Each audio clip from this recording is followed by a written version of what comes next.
सदगुरुदेव भगवान की जय। श्री सीताराम सरकार की जय। श्री राधा रमण लाल की जय। श्री गौरी शंकर महादेव की जय। सभी दर्शकों और भक्तों को कोटि कोटि प्रणाम। सबको प्रेम भरा जय जय श्री राधे। जय जय श्री सीताराम। सभी दर्शकों और भक्तों से प्रार्थना है, निवेदन है कि बहुत ही ध्यान से आज का सत्संग सुनेंगे। आज का सत्संग बहुत ही महत्वपूर्ण है और जितने भी साधक हैं सभी साधकों का बहुत ही लाभ होने वाला है।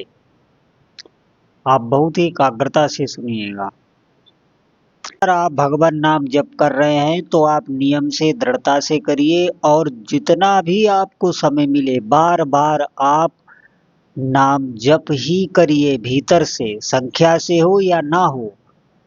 तब आपके हृदय में नाम के प्रति आकर्षण पैदा होगा। और आप ध्यान रखना, भगवान के नाम की महिमा इतनी है कि उसे कोई बखान नहीं सकता, कितना ही बड़ा सिद्ध क्यों न हो।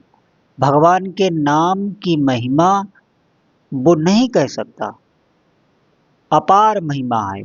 ये नाम जप जो आप कर रहे हैं ये आपकी भावना के अनुरूप कार्य करता है। जैसी आप भावना रखेंगे, आप अगर आपके भीतर अगर धन की इच्छा प्रबल है तो वो पहले आपको धन देगा।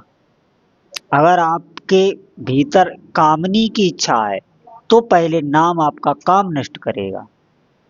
भोगों की इच्छा है तो पहले भोग आपको देगा, भोगों से आपको मन को हटाएगा। या तो आपको भोग देगा या भोगों से आपके मन को हटा देगा। फिर नाम जप अपना प्रभाव पैदा करता है।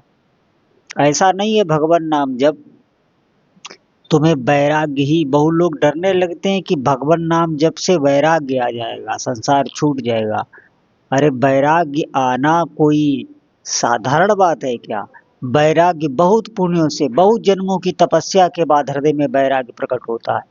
वैराग्य कोई बहुत साधारण वस्तु नहीं है जो आप वैराग्य से डरते हैं। आप वैराग्य से तभी डरते हैं कि आपके मन में भोगों की लालसा है, भोगों की कामना है, इस नश्वर संसार की, जिसमें कोई सार ही नहीं है। नश्वर संसार को भोगना चाहते हैं, इसीलिए आपको वैराग्य से डर लगता है। वैराग्य तो जब आपका भजन सभी आपके कर्म संस्कारों को नष्ट कर देगा, तब भीतर से भगवान के चरणों में प्रीति उदय होगी। और जितना जितना भगवान के चरणों में प्रेम प्रकट होता जाता है उतना उतना वैराग्य बढ़ता चला जाता है। यही मानक है। जितना भगवान के चरणों में प्रेम होगा उतना ही अधिक संसार से वैराग्य होगा। ये बहुत ऊंची बात है, लेकिन आपको इसके लिए अपना जो वर्तमान समय है उसमें आपको बराबर अभ्यास करना है। बार बार इस मन को भगवान के नाम में लगाना है। ये भागेगा फिर संसार में जाएगा, कहीं भी जाएगा, किसी बात का चिंतन करने लगेगा, किसी पूर्व ऐसे घटना का चिंतन करने लगेगा, कहीं न कहीं ये जाएगा। जहाँ जहाँ इसको आश्रय मिला है, सुख मिला है, वहाँ वहाँ ये जाएगा।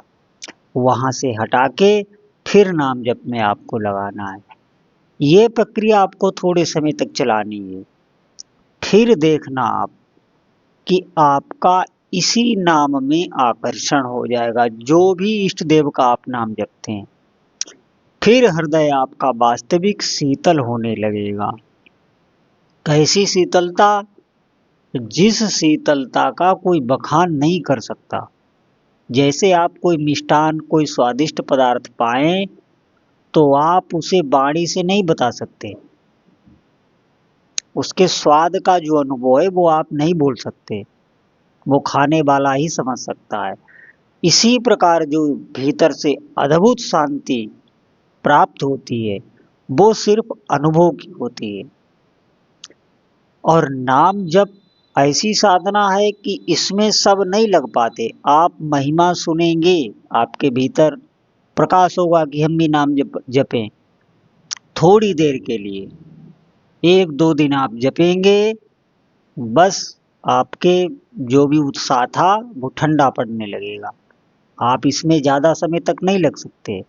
ये जितना कहने में सरल है, करने में उससे कठिन है, क्योंकि ये जीव के जितने भी बुरे कर्म हैं, अशुभ कर्म हैं, उनको ये भस्म कर देता है।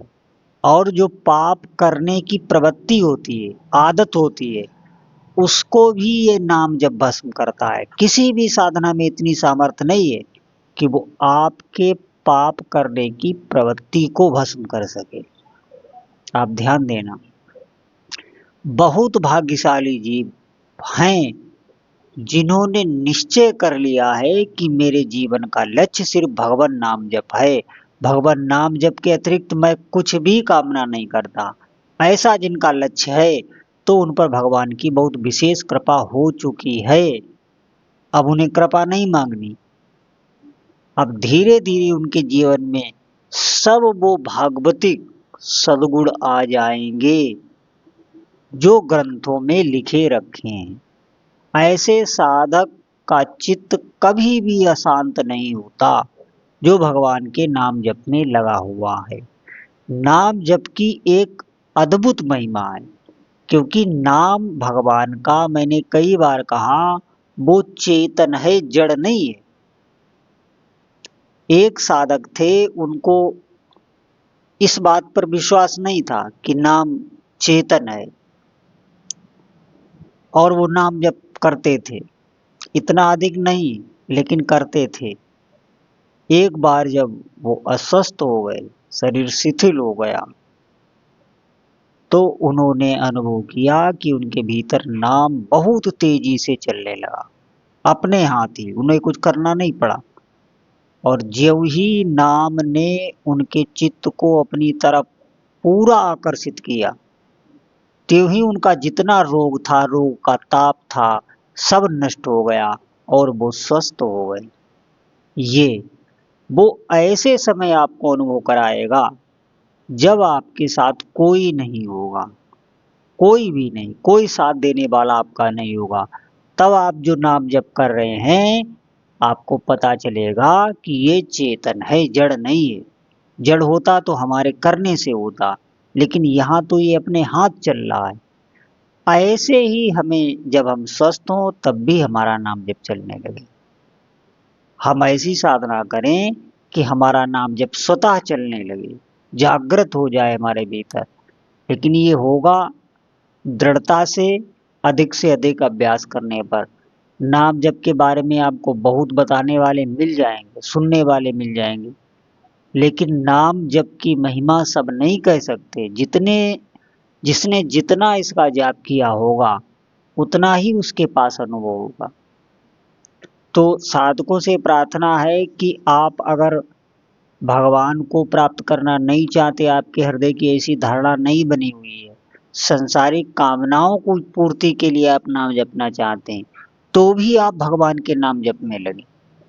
नाम जप आपकी समस्त कामनाओं की पूर्ति करेगा, क्योंकि वो भगवान का नाम भगवान ही है। बार बार आवृत्ति करने से, बार बार घर्षण करने से जो नाम की ध्वनि है, वो एकत्रित होकर एक रूप का आकार ले लेती है। वो रूप आपके इष्ट देव का होता है, जिनका भी आप नाम जप रहे हैं। जब बार बार आप नाम जप करते हैं, बार बार आवृत्ति एक ही नाम की होती है, घर्षण होता है, तो जो ध्वनि बनती है, वो ध्वनि एकत्रित होके ही एक रूप आपके मानस पटल पर छा जाएगा, वो कभी जाएगा नहीं। ये भागवतिक रूप होता है, ये कभी न जाने वाला होता है, जो धीरे धीरे साधक की अवस्था के अनुरूप बोलने भी लगता है, बातचीत करने लगता है। तो साधकों से प्रार्थना है, इस साधना में लगी है, ये कोई साधारण साधना नहीं है। इसीलिए मेरा बार बार आग्रह है, और जितना अधिक आप इसको करेंगे उतना आपको लाभ होगा। इसका मतलब ये नहीं आप एक दो माला कर लें, बाकी समय आप संसार में इधर उधर भोगों में अपने चित्त को जोड़े रखें, तो ये बहुत काल के बाद प्रभाव करेगा। और अगर आप निरंतर इसकी तरफ चिंतन और ध्यान दे रहे हैं, बार बार इधर ध्यान दे रहे हैं, आप लगे हैं, हृदय से लगे हैं अगर, तो फिर बहुत शीघ्र ही अपना प्रभाव आपको दिखाएगा, आपको अनुभव होने लगेगा और आप खुद इसकी महिमा बोलने लगेंगे। तो अधिक से अधिक भगवान नाम जप करें। बोलो जय जय श्री सीताराम।